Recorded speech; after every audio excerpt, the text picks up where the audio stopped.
പണവും സ്വർണ്ണാഭരണങ്ങളും കവർന്ന കേസിൽ 3 പേർ അറസ്റ്റിൽ. ഏപ്രിൽ മാസം ആലുവ തോട്ടുമുഖം സ്വദേശിയുടെ വീട്ടിൽ നിന്നാണ് 40 പവൻ സ്വർണ്ണാഭരണങ്ങളും 2 ലക്ഷം രൂപയും മോഷണം പോയത്. തിരുവനന്തപുരം സ്വദേശി നസീർ, കൊല്ലം സ്വദേശി റജീന, തളിക്കോട് തളത്തിൽ വീട്ടിൽ ഷഫീഖ് എന്നിവരെയാണ് ആലുവ പോലീസ് അറസ്റ്റ് ചെയ്തത്. ജില്ലാ പോലീസ് മേധാവി ഡോക്ടർ വൈഭവ് സക്സേനയുടെ മേൽനോട്ടത്തിൽ പ്രത്യേക പോലീസ് സംഘം രൂപീകരിച്ച് അന്വേഷണം നടത്തിവരുന്നതിനിടെയാണ് പ്രതികൾ പിടിയിലാകുന്നത്. തോട്ടുമുഖം സ്വദേശിയുടെ വീടിനോട് ചേർന്നുള്ള അച്ചാർ കമ്പനിയിലെ ജീവനക്കാരനാണ് നസീർ. ഗൾഫിലുണ്ടായിരുന്നപ്പോഴുള്ള പരിചയത്തിൻ്റെ പുറത്താണ് ഇയാൾക്ക് കമ്പനിയിൽ ജോലി നൽകിയിരുന്നത്. ഏപ്രിൽ 1-ാം തീയതി നോമ്പ് തുറക്കാനായി നസീറിനെ വീട്ടിലേക്ക് വിളിച്ചിരുന്നു. ഇതിനുശേഷമാണ് പണവും ആഭരണങ്ങളും കാണാതായത്. നസീർ മോഷ്ടിച്ച ആഭരണങ്ങൾ വിൽക്കാൻ സഹായിച്ചവരാണ് റജീനയും ഷഫീഖും.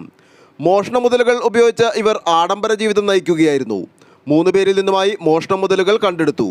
നസീറിനെതിരെ തിരുവനന്തപുരം ജില്ലയിൽ വേറെയും കേസുകളുണ്ട്. DYSP A Prasad, inspector MM Manjudas, SI SS Sreelal, ASI K Noushad, CPOമാരായ മാഹിൻഷ അബൂബക്കർ, KM മനോജ്, PA നൌഫൽ, ദീപ്തി ചന്ദ്രൻ തുടങ്ങിയവരാണ് അന്വേഷണ സംഘത്തിൽ ഉണ്ടായിരുന്നത്. കോടതിയിൽ ഹാജരാക്കിയ പ്രതികളെ റിമാൻഡ് ചെയ്തു. ആലുവ ലൈവ് ന്യൂസിനു വേണ്ടി സിദ്ദീഖ് കാരക്കാടനൊപ്പം സനൂപ് കളമശ്ശേരി.